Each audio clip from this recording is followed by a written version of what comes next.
at you with video number 3 of SteelSeries Extravaganza 2.0. We already covered the Nova Pro Wired. Are they still good after 2 months of use? A true user review. And then we also did the unboxing of all of the new Novas and the Arenas. Go check them out if you haven't. But today, we're going to take a look at the SteelSeries Arctis Nova 7X. And just to be clear before we dive into this, we are covering the 7X, the one for Xbox, but you're going to see you can use it on every single platform. But they're going to be the exact same as, say, the 7Ps or the regular 7s. And as far as in your box here, of course, you're going to get your headset. On the 7Ps, your headband will be blue. Here we have green, and the regular 7s are black. Get your paperwork. You get a 3.5 cable, a USB-C extender, and then your USB-C charging port here, and then your wireless dongle. So, of course, you all know where we have to start. No, not a sponsor plug this time. That'll be coming in one of the future videos. But we are going to start with comfort here. And taking a look at the 7X right here. Just take a look at what they did, guys.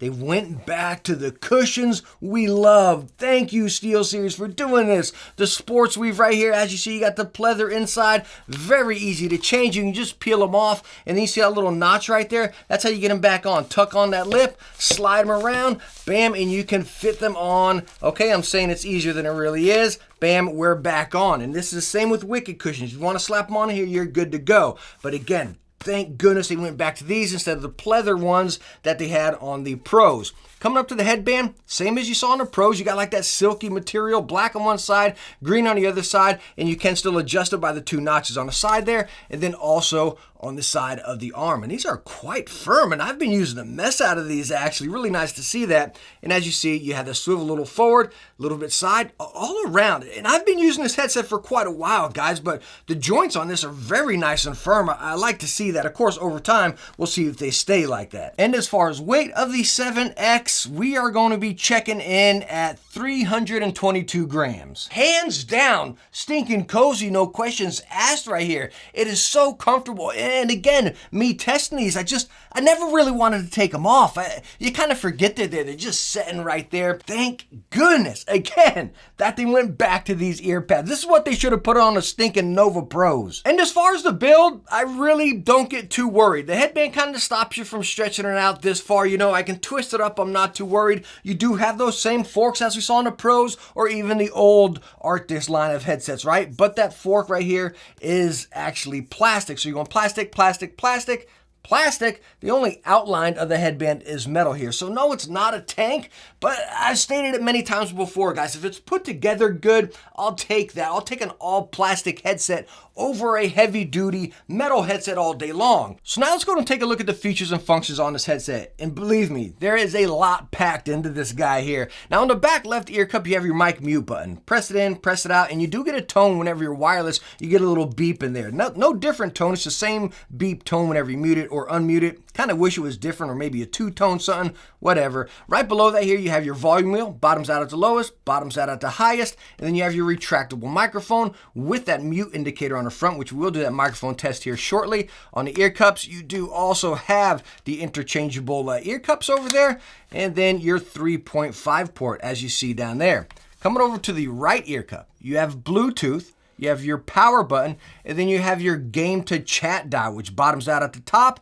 Little tiny notch in the middle. You could honestly almost miss it, which pretty much always happened to me, but it does let you know you're in the middle. And then all the way down to chat, USB-C charging, and you get up to 38 hours of battery on this headset. So as you're seeing, there's a lot of versatility within this headset. Bluetooth 3.5 and then your 2.4 here. And yeah, simultaneous Bluetooth and 2.4 via this little dongle here. And this, I'm saying little, guys. It's actually pretty big. It's almost as big as my finger there. This is one of the biggest dongles I've ever had in my hand. But you still do get the functionality of previous SteelSeries ones where you have USB and then the Xbox switch right there. So say if you go to your Mac or you go onto PS5, just fling it over into USB mode and you're good to go. Now, as far as that game to chat dial, that's only going to work on Xbox when you're in Xbox mode or when you go to PC with the stinking Sonar software active. Don't get me on my Sonar software rant again, guys. So how about the microphone on the SteelSeries Nova Nova 7s here. I'm plugged in straight via the USB dongle, no sound tweaking, no sonar running or anything like that. This is the core microphone.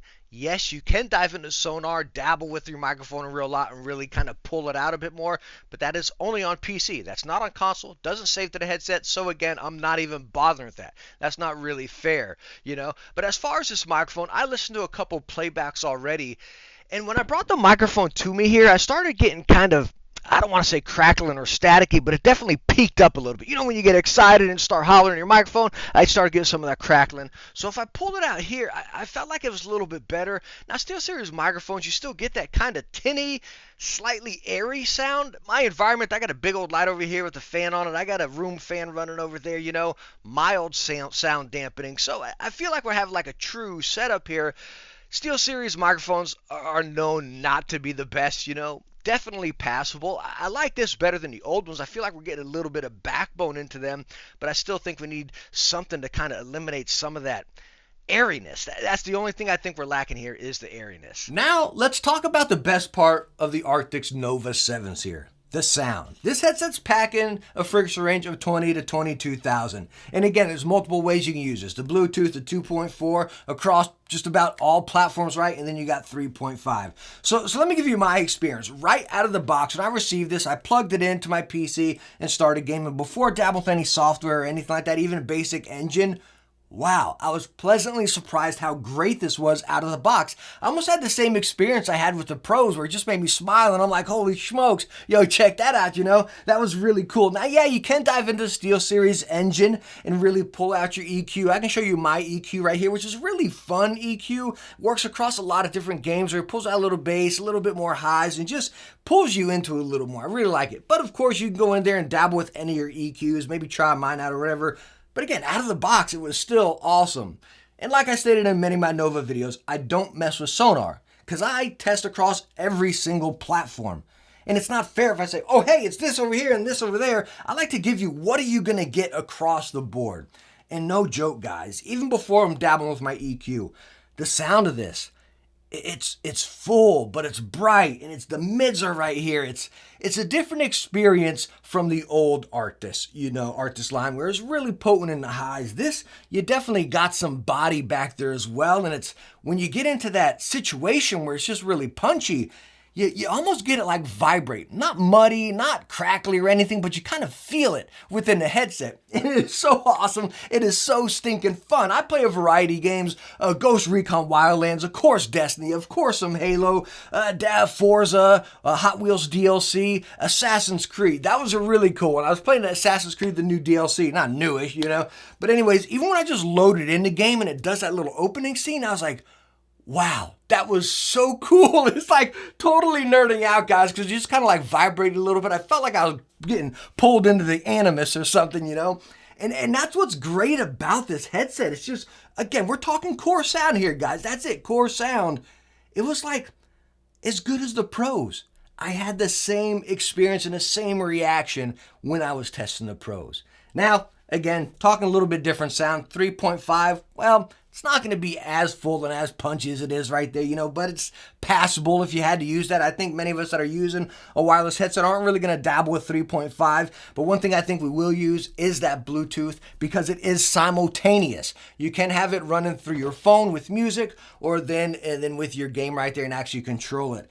And it sounds great. Now the volume, the core volume of your secondary device going Bluetooth is controlled through that device. But it's really nice to have it simultaneous. And again, multifunction button as far as the Bluetooth. And yes, like I stated, this headset can be used on every single platform. And the sound I'm talking about here is across all of them. Again, you got the Xbox USB switch right there. Just flick it over, bam, in your set, you're good to go, you know. Now, of course, you get the most versatility on Xbox with that chat wheel. Over on PC, again, you need sonar open to use the chat wheel. On PS5, you don't get it at all. So again, yeah, its core settings are going to get the most versatility out of on Xbox, but me personally, I don't use the chat wheel or whatever. I love the versatility of the dongle where I can use it across every platform. You're not going to get that in the 7s or the 7Ps. It's only the Xbox one where it's going to work across all of them.